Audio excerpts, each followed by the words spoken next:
మొన్న ఒక అబ్బాయితో మాట్లాడుతూ ఉంటే ఆ అబ్బాయి ఉండి అన్నిట్లో కెమికల్స్ వస్తున్నాయి, ఈ ఒక హెయిర్ కలర్ లో కెమికల్స్ వస్తే ఏమైంది అని అడిగాడు.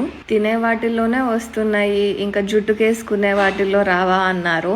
ఇది కొంతమంది సీరియస్ గా తీసుకోరు, కానీ అదేమవుతుందంటే ఐస్ కి ఎఫెక్ట్ అవుతుంది, హెయిర్ ఫాల్ అవుతుంది, స్కిన్ ఇన్ఫెక్షన్స్ వస్తాయి, జుట్టు డల్ అయిపోతుంది, ఇలా చాలానే అవుతాయి.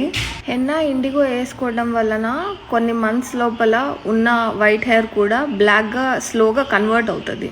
వేసుకున్న వెంటనే అయిపోతుంది అని చెప్పాను, కానీ ఒక 6 months అలా కంటిన్యూస్ గా వేసుకుంటూ ఉంటే ఆ వైట్ హెయిర్ అనేదే లేకుండా పోవటానికి ఛాన్సెస్ ఉంటాయి. అట్లాంటప్పుడు కళ్ళకి, హెయిర్కి ఇలాంటి ప్రాబ్లమ్స్ అన్ని తెచ్చుకోకుండా న్యాచురల్గా ఒకసారి ట్రై చేసి చూడండి. కొంతమంది ఇండిగో అంటే బ్లాక్ హెన్నా అనుకుంటారు, చాలా మంది కన్ఫ్యూజ్ అవుతారు. బ్లాక్ హెన్నాలో కూడా మొత్తం కెమికల్సే ఉంటాయి. ప్యూర్ హెన్నా మళ్ళీ ఇండిగో పౌడర్స్ మాత్రమే వాడండి.